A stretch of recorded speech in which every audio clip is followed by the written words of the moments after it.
Thank you. Thank you so much. Thanks.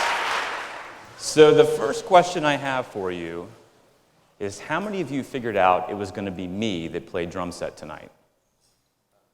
Ooh. So what told you that? I saw you in the lobby. You saw me, but what told you I was going to play drums? There was a drum set on stage. I kind of clicked it. I've been here before. Okay, there it is. All right, nice.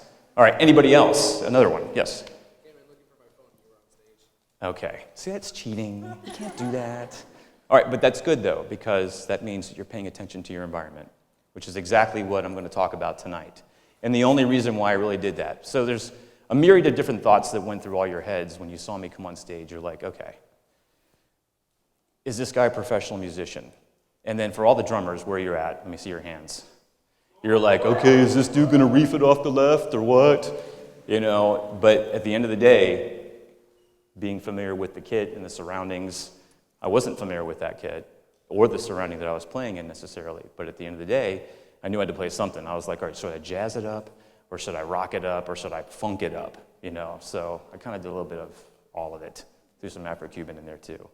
Anyway, the point is that we make sense of our environments through a number of different possibilities, right?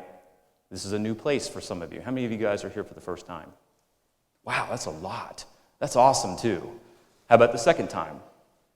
That's still a lot. So the point is that we are all constantly in this assessment mode, right? We're trying to assess our environment, trying to assess the people beside us. Fran just made you guys move, right? Like you guys aren't necessarily beside where you were before when we started, right? So is that comfortable? Is it okay? Good. See, that's good. You want it to be comfortable because our 10,000-year-old selves, you know, like hanging out in a cave somewhere, putting our best painting on the wall, what we used to do was walk outside the cave and we'd see a saber-toothed tiger. Now, what do you think your first instinct is going to be? Well, it's not going to be pet the kitty, that's for sure, right? But how we make sense of our environment was built around our survivability. It wasn't necessarily built around our comfortability. But nowadays, it is built around our comfort, and our brains want to be comfortable. So we're constantly either subconsciously or consciously assessing the environment based off of two things. One is your referenceable knowledge. Now let me define that for everyone. This is not referenceable knowledge. I'm talking about what you already have in your head and your experiences, meaning, hey, mom said don't touch the stove because it's hot. Well, you go touch it anyway. And you're like, oh, that is hot. No kidding. You know, you remember that experience, and so that's something that warns you for the next time. So now that I've bought you some time, we're going to play a little Sherlock Holmes game. Who knows who Sherlock Holmes is? All right, who's your favorite Sherlock Holmes? That's what I'm talking about. I like it. Benedict Cumberbatch, my favorite. Yes, he totally resealed my love for Sir Arthur Conan Doyle's character, which, by the way, Sherlock Holmes is the most famous fictional man of all time. So, with Sherlock, what makes him so special? That's right. Who said that? Yes, nice. His powers of deduction. So now we're going to play a game. I'm going to give you 5 chances to tell me 5 facts that you know about me right now. Oh, who said I'm bald? I knew someone was going to do that. Nice. I love it. It's great. Okay, right here. I have glasses. Fact. Right there. You, sir. Serve for the military. Fact. Yes. Way up there with the beard. It's debatable. But, okay, I'll take it. I don't know if it's a fact, though. Right there with the green shirt. Is that green? I just got these glasses, so I can't. I'm sorry.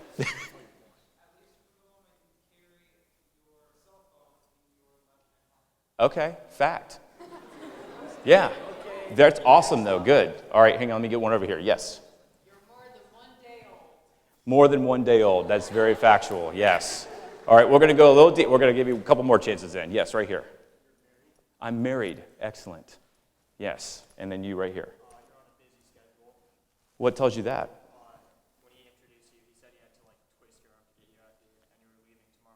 Yeah, I have to leave very early tomorrow. I'm a scoutmaster too, so my troop's going to summer camp tomorrow morning. So, yeah, I'm a scoutmaster. Fact. Got it. Good job. Paying attention there, buddy. Nice. Okay, that's it for those, okay? So, when we meet someone new, or when we meet someone that's familiar, we're constantly evaluating that person. You know, you're trying to get a feel for who they are, and especially as leaders, that's like the number one thing on our minds. All right, what's this person going to be like? Can I trust this person? Is this someone that's going to be okay with our ensembles? Because I know we have a variation, right? We have color guard, we have band, we have choir, we have orchestra, right? All in this room together. So whenever you have someone new come to your organizations, don't you think they're scared? Were you scared when you first got in? Or at least tepid, right?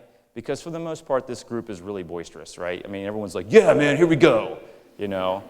But in the beginning, for all of us, with any new experience, we're always going to put our toes in the water first, kind of. And sometimes it comes up really good for us, and sometimes it's not so great. But the point is that when we're leaders, we're trying to find ways to communicate with people and see the depth of what they're able to do. So can you do that from first impressions? No, probably not. You know, but what can you gain from first impressions? Anybody? What can you gain? Yes. All right, we'll come back to you. Okay, what is it?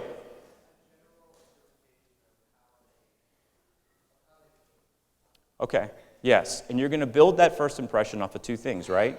Your referenceable knowledge and your experience. So if your experience says, hey, that guy, he looks like this kind of person, so we're probably going to use him in this way. Or, that's what I'm talking about, first impressions. These are right up front. Yes? Demeanor. Okay, what are you looking for in demeanor? Yeah. Are you looking for someone who's quiet, or are you looking for someone who's going to be like in it to win it right from the get-go? Don't know, right? Right. So whatever you think will fit the environment. Again, your knowledge about the environment, your experience. So what I really want to kind of talk about is, now that we've talked about facts, let's talk about assumptions. How do we make those assumptions, right? We start looking around for things, context clues. What would those clues be? You know, in the music environment, there's a lot of different context clues. You can tell if someone's good. Everybody judged me on my playing tonight. Every drummer in this room was like, he messed up. I heard it. You know? Did you hear it? Did you hear me mess up? You did. It's okay to tell me you heard it. It's all right. Because even myself, I was like, oh, man. You know, in the Marine Corps, one of the things that we talk about is inspections. And we spend all this time making this uniform look as perfect as we possibly can, right? And then you got to stand and have someone come in front of you and judge you for the way you look. But the hardest role is the inspector, right? Because now the inspector is being inspected by every person that they're inspecting. So if their uniform looks messed up, that's terrible, right? Especially if you fail the inspection and that person's uniform is not looking good. You think this uniform looks good? Okay, that's a good answer. I like it. We'll go with that. But anyway, so back to the way we make sense of the world. Like, for instance, these cards. Why would I have cards? Yes. Okay. Oh, maybe card games. Do you think we're going to play Go Fish right now with 1,000 people in here?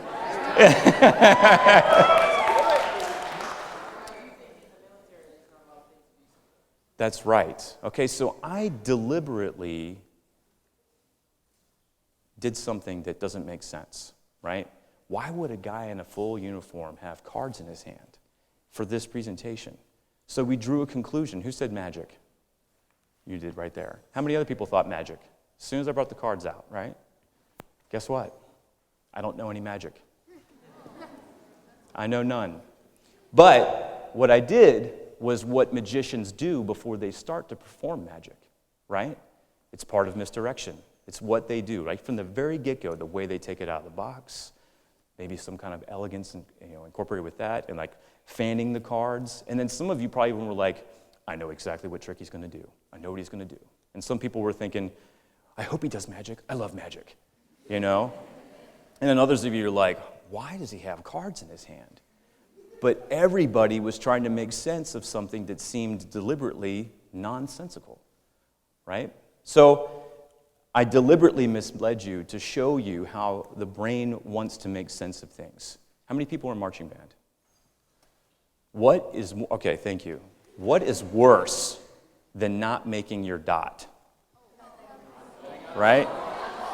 Like, okay, yeah, that was the wrong question to ask. So, but the point is that you get instructions. You say, okay, 28 counts to the next set. You go to that set. Everybody in your form makes it to that set perfectly, except for you. You're like 5 inches off. But the instructions say, don't move, right?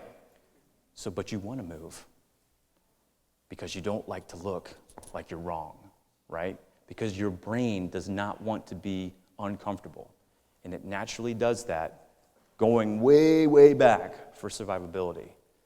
So what I'm trying to show you between assessing facts in the environment and also making assumptions in the environment, what you really have to do is learn how to sift through the information, right?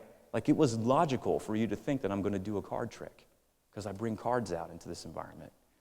But I deliberately misled you to prove the point. How many people, by a show of hands, actually thought I was going to do a card trick for real? Okay, so you guys put your hands down. Anyone who didn't put their hand up and like a serious, what'd you think I was going to do? Yes, with the hat and the glasses.